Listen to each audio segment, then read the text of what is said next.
രാധേ കൃഷ്ണ. എല്ലാവർക്കും സമർപ്പണത്തിലേക്ക് സ്വാഗതം. കൊട്ടിയൂർ പെരുമാളിൻ്റെ വൈശാഖ മഹോത്സവം നടന്നുകൊണ്ടിരിക്കുകയാണ്.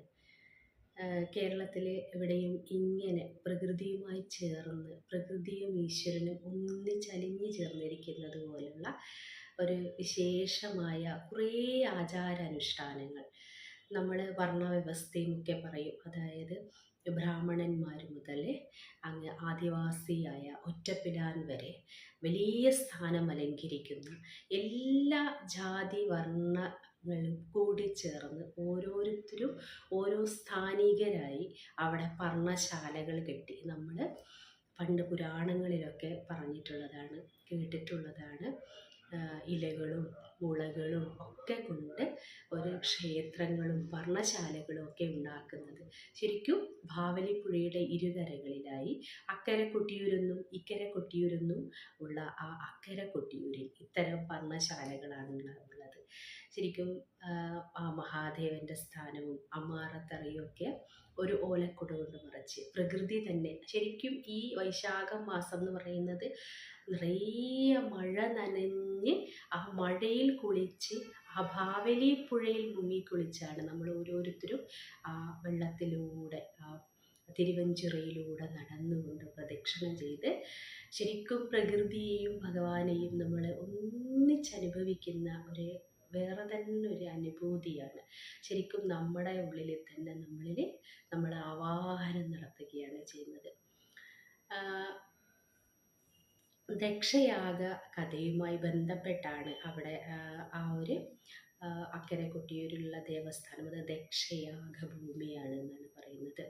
അതായത് സതീദേവിയുടെ, മഹാദേവൻ്റെ ഭാര്യയായ സതീദേവിയുടെ അച്ഛൻ ദക്ഷൻ ഒരു യാഗം നടത്തും.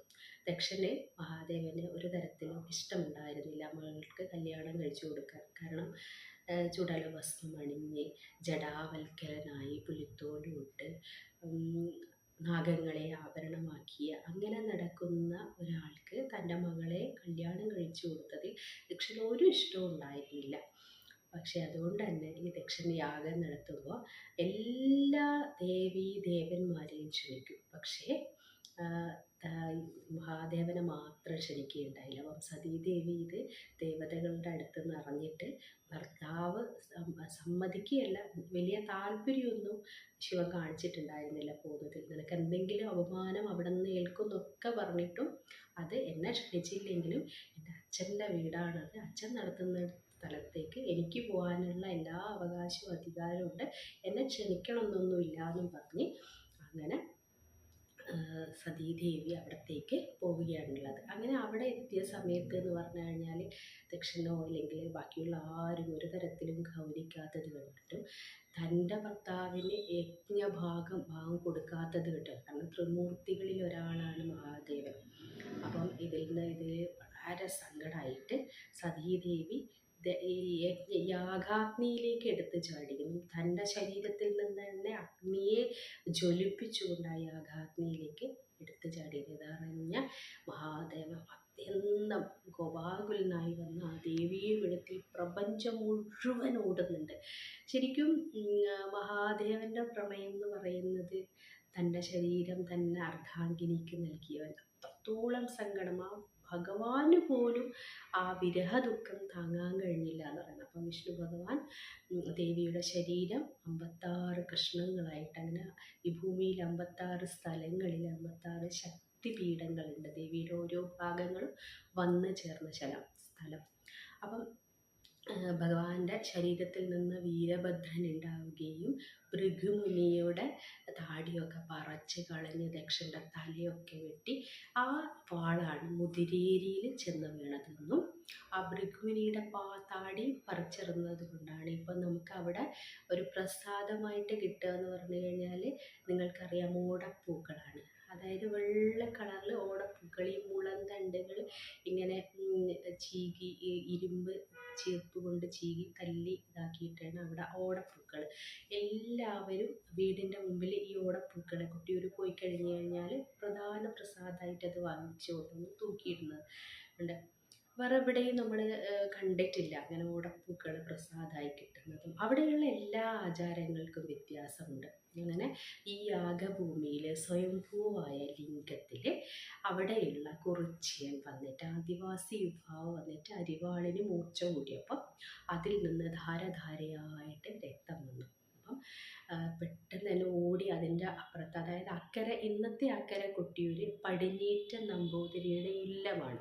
നിങ്ങൾക്ക് ഇന്നും പോയി കഴിഞ്ഞാൽ അതൊരു ക്ഷേത്ര മാതൃകയായിട്ടല്ല നമുക്ക് തോന്നുക, അതൊരു ഇല്ലത്തിൻ്റെ ഒരു രൂപകൽപ്പന. അവിടെ പടിഞ്ഞീറ്റൻ നമ്പൂതിരി താമസിച്ച പടിഞ്ഞീറ്റൻ നമ്പൂതിരിൻ്റെ അടുത്ത് ചെന്ന് പറയുകയും അവിടെ നിന്ന് നമ്പൂതിരി മണത്തണയിലേക്ക് ചെന്ന് രാജാവിനോട് വിവരം അറിയിക്കുക. ഇവരെല്ലാവരും കൂടെ അവിടെ എത്തിയിട്ട് ആദ്യം തന്നെ ഈ കൂവയിലയിൽ വെള്ളം കൊണ്ടുവന്നിട്ടാണ് ഒഴിക്കുന്നത്. അപ്പം ജലം നിന്നില്ല. ഇന്നും ഈ ആചാരങ്ങൾ കൃത്യമായി ആദ്യം തന്നെ കൂവയിൽ വെള്ളം കൊണ്ടുവന്ന് നീരെടുത്ത് നടത്തുന്നുണ്ട്. പിന്നീട് നെയ്യ് കൊണ്ടുവന്ന്, അതായത് നായർ, നമ്പ്യാർ ആ സമുദായത്തിൽപ്പെട്ട ആൾക്കാർ നെയ്യ് അഭിഷേകം നടത്തുന്നുണ്ട്. എന്നിട്ടും അത് നിൽക്കുന്നില്ല. പിന്നീട് ഈഴവ സമുദായത്തിലുള്ള ആൾക്കാർ ഇളനീര് കൊണ്ടുവന്നിട്ട് അഭിഷേകം ചെയ്തപ്പോൾ അവരിലുള്ള രക്തപ്രവാഹം നിൽക്കുകയും മഞ്ഞളും ചന്ദനവും അരച്ച് പുരട്ടി അതിലുള്ള മുറിവ് ഉണക്കുകയും ചെയ്തു എന്നാണ് പറയുന്നത്.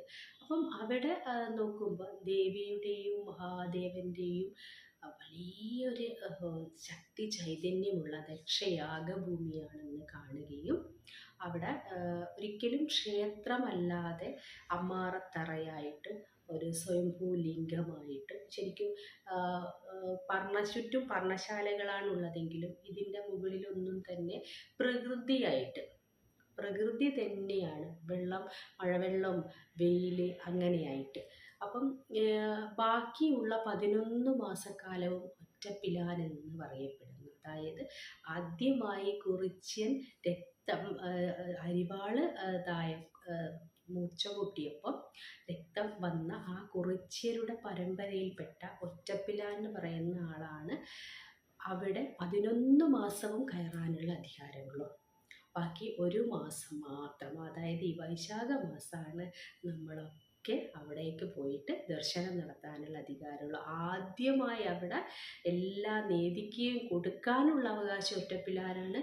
അവസാനം വലിയ പട്ടളത്തിൽ ഈ ഒറ്റപ്പിലാനാണ് ആ നേദ്യം കഴിക്കാനുള്ള അവകാശം അവന് ഏൽപ്പിച്ചു കൊടുക്കുകയാണ് ചെയ്യുന്നത്. അപ്പം നിങ്ങളൊന്ന് ചോദിക്കും, വർണ്ണജാതി വ്യവസ്ഥയിൽ ഭഗവാൻ ഏറ്റവും കൂടുതൽ നോക്കുന്നത് ഭക്തൻ്റെ ഭക്തിയിലേക്കാണെന്ന് നമുക്ക് ഓരോ കാര്യങ്ങൾ കൊണ്ടും വ്യക്തമാക്കുന്നുണ്ട്. എല്ലാവർക്കും അവിടെ ഓരോ സ്ഥാനത്തിനുള്ള പർണശാലകൾ നിങ്ങളെ ചുറ്റിലും കെട്ടിയിട്ടുണ്ടാക്കിയിട്ട് കാണുന്നുണ്ടാകും. അതൊക്കെ തന്നെ ആ സമയമാവുമ്പോഴേക്കും മുളകളും ഇലകളും പനയോലകളൊക്കെ കൊണ്ട് മേഞ്ഞുണ്ടാക്കിയെടുക്കുന്നതാണ്. അതുപോലെ തന്നെ ഞാൻ എൻ്റെ അച്ഛമ്മ പറഞ്ഞൊരു കാര്യം കേട്ടിട്ടുണ്ട്. അവിടേക്ക് നമ്മൾ ഭണ്ഡാരം പെരുക്കുക എന്ന് പറയുക. അതായത് ഭണ്ഡാരത്തിൽ പൈസ ഇടുക. നമ്മൾ ഒരു പ്രാവശ്യം കൊട്ടിയൂർ പോയിട്ട് വരുമ്പോൾ നമുക്ക് ഇനിയും പോകണമെങ്കിൽ നമ്മൾ ഭണ്ഡാരം പെരുക്കി വരാൻ പാടില്ല. അത് പിന്നെയും അഥവാ നമ്മൾ ആ വർഷം ഇനി പോകുന്നില്ല എന്നുണ്ടെങ്കിൽ ഭണ്ഡാരത്തിൽ പൈസയൊക്കെ സമർപ്പിച്ച് ഭഗവാനെ തൊഴുതു മടങ്ങാം. പിന്നെയും നമ്മൾ 2ാമതോ 3ാമതോ പോകണം എന്നുണ്ടെങ്കിൽ ഭണ്ഡാരത്തിൽ പൈസ ഇട്ട് വരാൻ പാടില്ല എന്ന് പറഞ്ഞു കേട്ടിട്ടുണ്ട്. അതുപോലെ തന്നെ കൊട്ടിയൂരുമായിട്ട് ബന്ധപ്പെട്ട ഒരു കഥ, ഒരു വടക്കം പാട്ട് പോലെ പറഞ്ഞു തന്നൊരു കഥ എന്താണെന്ന് വെച്ച് കഴിഞ്ഞാൽ, ഒരു പണ്ടൊക്കെ ഈ ഇളനീ കാവുകളും കൊണ്ട് സ്ത്രീകളും പുരുഷന്മാരും ഒക്കെ ഇങ്ങനെ പോവുകയാണ് ചെയ്യുക. അപ്പം ഓരോ സ്ഥലങ്ങളിൽ ഇവർക്ക് താമസിക്കാനുള്ള കഞ്ഞിപ്പുരകളുണ്ടാവും. അവിടെ അവർ താമസിച്ച് ഈ വ്രതം നോറ്റിരിക്കുന്ന പുരുഷന്മാർക്ക് ഭക്ഷണമൊക്കെ ഈ സ്ത്രീകൾ ഉണ്ടായിക്കൊടുക്കുകയും ഇവരൊക്കെ തന്നെ ഒന്നിച്ചാണ് കുറേ ദിവസങ്ങളോളം സഞ്ചരിച്ചാണ് അവിടെ എത്തുക.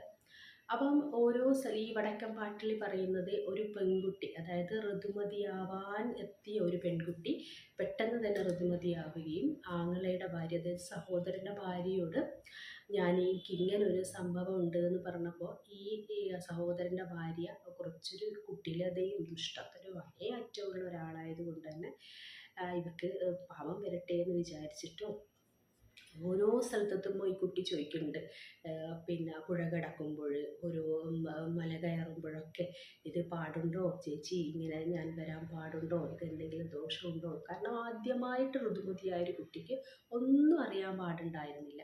അപ്പം അതൊക്കെ ചോദിക്കുമ്പോൾ ഇവർ പറയും കുഴപ്പമില്ല കുഴപ്പമില്ല. അങ്ങനെ ബാവലിപ്പുഴയുടെ ഇക്കരെ കൊട്ടിയൂരും കഴിഞ്ഞ് ബാവലിപ്പുഴയുടെ അടുത്തെത്തിയപ്പോൾ ഈ കുട്ടി അവിടെ മരിച്ചു വീണു എന്നാണ് പറയുന്നത്. അപ്പോൾ പ്രശ്നം വെച്ച് നോക്കുമ്പോൾ പറഞ്ഞത് ആ കുട്ടിയുടെ 6 അടി ആഴത്തിലും നീളത്തിലും ആ കുട്ടി എവിടെയാണോ മരിച്ചു വീണത് അത്രയും മണ്ണ് കോരി കളയാൻ വേണ്ടിയിട്ട്. അപ്പം നമ്മൾ ഇതൊക്കെ കേൾക്കുമ്പോൾ നമ്മൾ വിചാരിക്കും ശുദ്ധാശുദ്ധങ്ങളൊന്നുമില്ലാത്ത ഭഗവാന് എന്തിനാ ഇങ്ങനെയൊക്കെയെന്ന്. അപ്പം അതിന് ഒരു കാരണമേ ഉള്ളൂ. ഇപ്പം കുറേ കുട്ടികൾ ചോദിക്കുന്ന ഒരു കാര്യമാണ്, പീരീഡ്സിൻ്റെ സമയത്ത് എന്തേ അതൊക്കെ പ്രകൃതി തരുന്നതല്ലേ, ഒരു അമ്മയാവാനുള്ള ഒരു കുഞ്ഞ് ഒരാളുടെ ശരീരത്തിൽ അത്രയും വിശിഷ്ടമായിട്ടുള്ള ഒരു കാര്യം, ഒരു പ്രൊസീജിയർ നടക്കുന്നതല്ലേ, അതിനെന്തിനാണ് ഒരു അശുദ്ധി? നമ്മളെ ശരീരത്തിൽ നിന്ന് വരുന്ന, അതായത് നമുക്ക് മുടി എവിടെയും ക്ഷേത്രത്തിൽ, അത് നമ്മുടെ ശരീരത്തിൽ ചേർന്നിരിക്കുന്നത് രക്തമായിക്കോട്ടെ, നമ്മൾ ഉമിനീരായിക്കോട്ടെ, മുടിയായിക്കോട്ടെ, ഇനി അണ്ഡമായിക്കോട്ടെ, എന്താണെങ്കിലും അത് നമ്മുടെ ശരീരത്തിൻ്റെ ഉള്ളിൽ അതിന് ജീവനുണ്ടെങ്കിൽ അതൊരു പ്രശ്നമില്ല. പക്ഷേ ഈ ജീവൻ പോയ ശരീരം പോലും അശുദ്ധിയാണ്.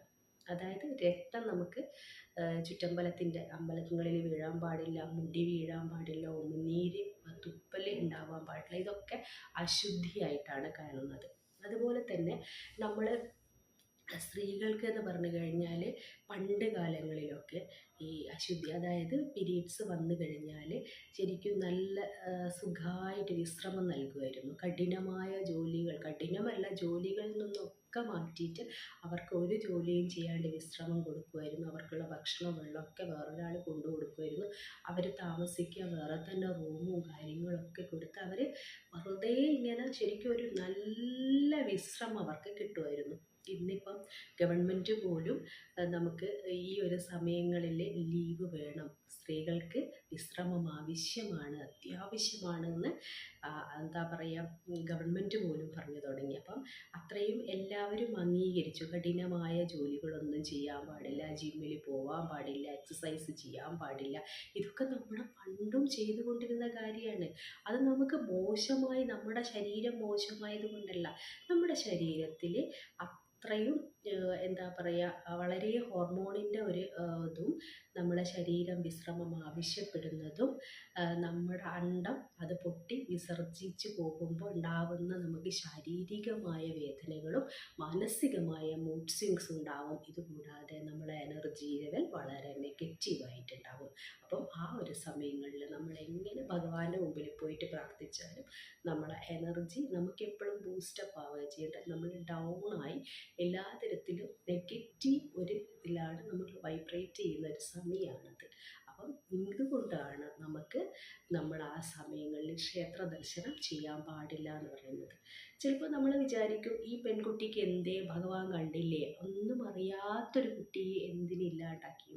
മരണം എന്ന് പറയുന്നത് ഒരിക്കലും ഭഗവാൻ ശപിക്കുന്നതൊന്നുമല്ല, ശരിക്കും ഭഗവാൻ രക്ഷിക്കുന്നതാണ് എന്നാണ് പറയുന്നത്.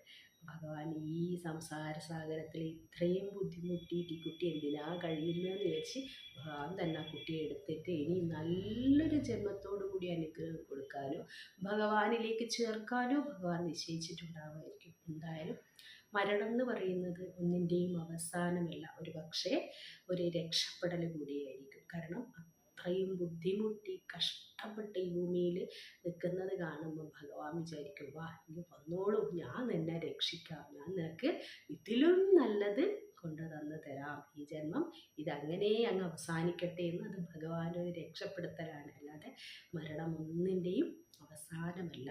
അതുപോലെ തന്നെ എല്ലാവർക്കും ഇനിയും കൊട്ടിയൂരുള്ള വീഡിയോസ് വരുന്നതായിരിക്കും. ഇനിയും ഒരുപാട് കാര്യങ്ങൾ പറയാനുണ്ട്. അപ്പം സർവം രാധാകൃഷ്ണാർപ്പണമസ്തു. ജയ് ശ്രീ രാധേ രാധേ.